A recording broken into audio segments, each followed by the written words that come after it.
What's up, guys? My name's Stu, and today we're going to be talking about canon ground weapons from the shows and movies that still aren't in Star Trek Online.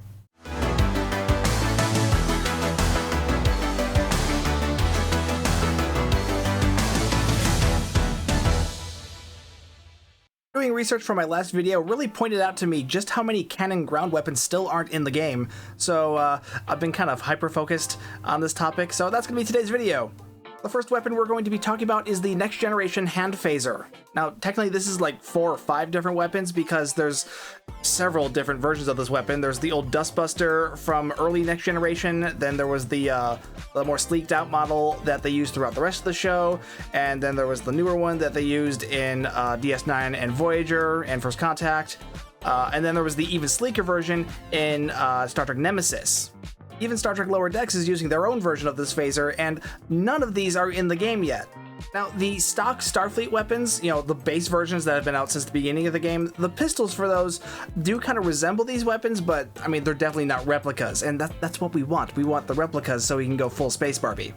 Yeah, none of these are in the game, which honestly kind of surprises me given just how often we saw these weapons, especially the TNG and Voyager ones. Moving on to more TNG-era weapons that still aren't in the game are the rifles from Star Trek First Contact and Nemesis. Again, this is another one where there are multiple versions of this weapon, none of which are in the game. There's the first version with the more rectangular-shaped barrel, and then the one with the more sleeker-shaped barrel because they decided to change the prop halfway through production.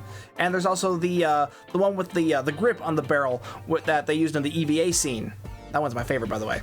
Then in Star Trek Nemesis, they introduced another version of that second rifle, which was even sleeker looking and had a different sight on it. Like with the hand phasers, the standard Federation rifles that are already in the game do look similar to some of these, but again, they're not replicas like we want. It's the exact same story with the Klingon weapons as well. The Klingon pistol and rifle from the Next Generation, neither of those are in the game either. Though with the Klingon pistols, there's less variety there. The first one was actually introduced in Star Trek 3. It had a different head on it though, which fun fact, those actually kept breaking off during filming, which is why they changed it in the Next Generation. The rifle was also originally introduced in Star Trek 3. In fact, it was actually just the pistol prop, just with an extra rifle bit attached onto the end of it. So, like, a lot of the same assets were reused, which, I mean, it's Star Trek. A lot of that happens. Though with the rifles, the head bit at the end of the barrel was never changed in the later series. Speaking of Star Trek 3, there's another weapon from that movie that still isn't in the game, and that's the Type 2 Federation phaser. Of the 3 different original movie phasers, this is the only one that isn't in the game, which I think is kind of weird because of the 3, this is the one that looks the closest like the original series phaser. We absolutely need this weapon in the game. How else am I supposed to roleplay throwing an over-adventurous junior officer into a closet while my friends steal my old ship? Moving back to the Klingons, we've got more weapons for them, and that is the Enterprise-era versions of their weapons, mainly the pistol and rifle. I actually really like the aesthetic of these weapons for the Klingons. They're much larger and bulkier than what we saw in the TNG era, and I feel like that really fits the Klingon aesthetic. Klingons are big, they're strong, they should have weapons that reflect that as well. Jumping eras again, next is the Klingon Disruptor Rifle from Star Trek Discovery. Unlike the others on this list, this one is actually already in the game, at least the art for it is. It was just a player version was never made. Well, much like everything else from the Discovery Klingons, their weapons look very different from everything else we had seen previously, but they still looked really mean-looking, and I liked that about them. During the Klingon Civil War arc, Cryptic released a bunch of nanopulse versions of Discovery Klingon weapons, and I was really disappointed we didn't get a nanopulse version of this weapon as well. Okay, we got one more Klingon weapon, and this one also happens to be the only melee weapon on the list, the Daktag. Yes, the classic Klingon dagger that we saw throughout the Next Generation era. This is not in the game, at least not as a player version. There are various NPCs that have this weapon, but honestly, the one that they have, it's big and bulky and really low poly. It needs a revamp. But yeah, I know there are a ton of people who would really like to have this weapon, even if it was just like a Klingon version of Lex Knives. Actually, the more I think about that, I actually kind of prefer that. Now onto some other weapons that are actually already in the game, there just aren't any player versions of it. Cardassian weapons! The Cardassian pistol and rifle were rather common sights throughout the run of Star Trek Deep Space Nine, but we still don't have a player version of it.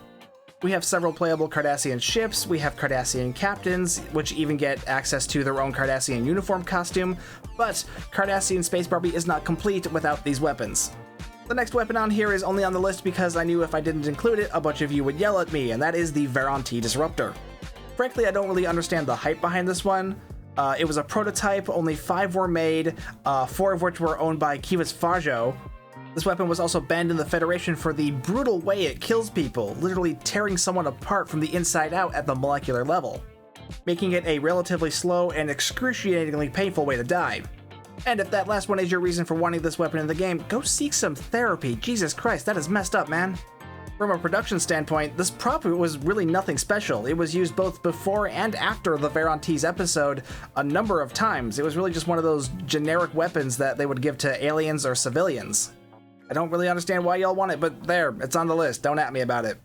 Now, I'm going to talk about one more weapon for this video, and there are a bunch of different weapons I could still talk about because there are still plenty left that haven't been introduced into the game yet. But the one I especially want in the game right now is the Type 2 phaser from Strange New Worlds. I love the look of this thing. It's a sleeker, more modernized version of the original prop from the original series. Much like the rest of Strange New Worlds, it's this perfect blend of modern and classic aesthetic that I really love and I really wish we can get more of in the game. I know it's pretty soon to say that because Strange New Worlds finished its first season not that long ago, so, I mean, Cryptic needs time to catch up, but, you know, seriously, more Strange New World stuff, please. So yeah, those are a bunch of canon Star Trek weapons that we still don't have in Star Trek Online. Now, there are still plenty of canon weapons left in the game that I didn't get to talk about in this video, but I'm going to cut it off here because I don't want this video to go on forever. So if there is a canon ground weapon from the shows or movies that I didn't talk about in this video that you really want in Star Trek Online, let me know down in the comments down below. While you're down there, be sure to hit like and subscribe and hit that bell for notifications. It really does help out the channel. If you would like to further support the channel, hit that join button or the super thanks button or find the merch store link in the video description. Either way, thank you so much for watching. My name's Stu, and I will see you guys next time.